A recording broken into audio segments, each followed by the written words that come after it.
Hello there, this is Dylan from British English Coach, and this is another video in the Master Polite English course. So in this video I'm going to talk about polite invitations and offers.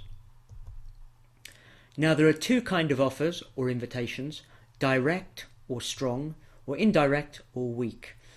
So direct, strong offers or invitations, they're easy to accept directly. Okay, so you can just simply say yes, thank you.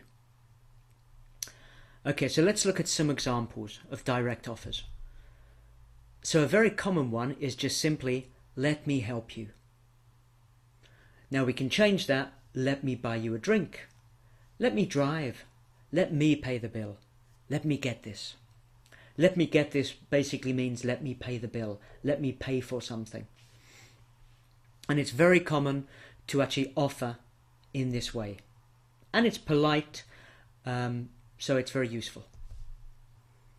Now if you want to make it more emphatic, to add emphasis, you could also say, you must let me help you. You must let me buy you a drink. You must let me pay for this. You must leave me to deal with this. Okay, so you must let me, or leave me is also possible. Now when we make invitations, it's quite common to say, promise me. Promise me you'll come to the party. Promise me you'll let me pay next time. Promise me you'll visit me for Christmas. Now, one thing you may have noticed about some of these offers or invitations, the direct or strong ones, is that they actually seem not to leave the person you're speaking to, with much choice. You could probably argue that you're imposing a little bit on the other person.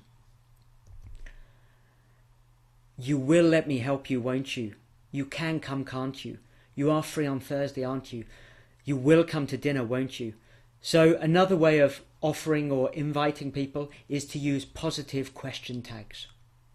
Okay? Question tags, as we've discovered, are very important in polite communication. Now, although strong offers seem to impose upon the listener, they're actually very easy to decline or refuse.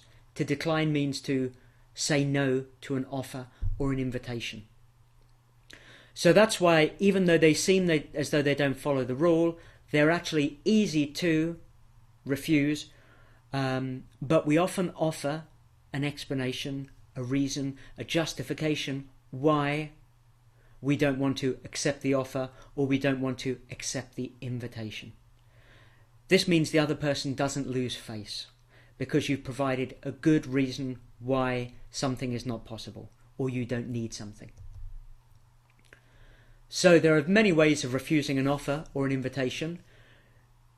If someone says, you must let me help you, you could just say, that's okay, I can manage by myself, thanks. Or, you will come to the party on Friday, won't you? I'd love to come. So you're refusing the offer, actually, but also saying something positive to the other person. But I'm busy on Friday. So you're providing a reason. Again, that would be great. You're making the other person feel positive, but I've already made arrangements. By offering a reason or an explanation, you're making sure they don't lose any face, and you're not directly saying, no, I don't want to. So you're not hurting their feelings in any way.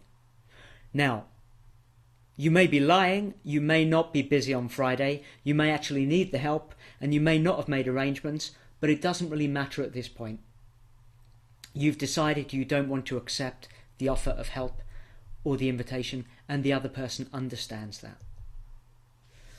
So, to summarize, direct or strong offers, they're easy to recognize because you've got to accept them or refuse them quite quickly. They're quite easy to decline or reject. But remember, it's polite to give an explanation, a reason for refusing an offer. Even if it's not true, as long as it's more or less believable, it should work. Okay, so in the next video, I'll be looking at what we call indirect or weak offers. I hope to see you there.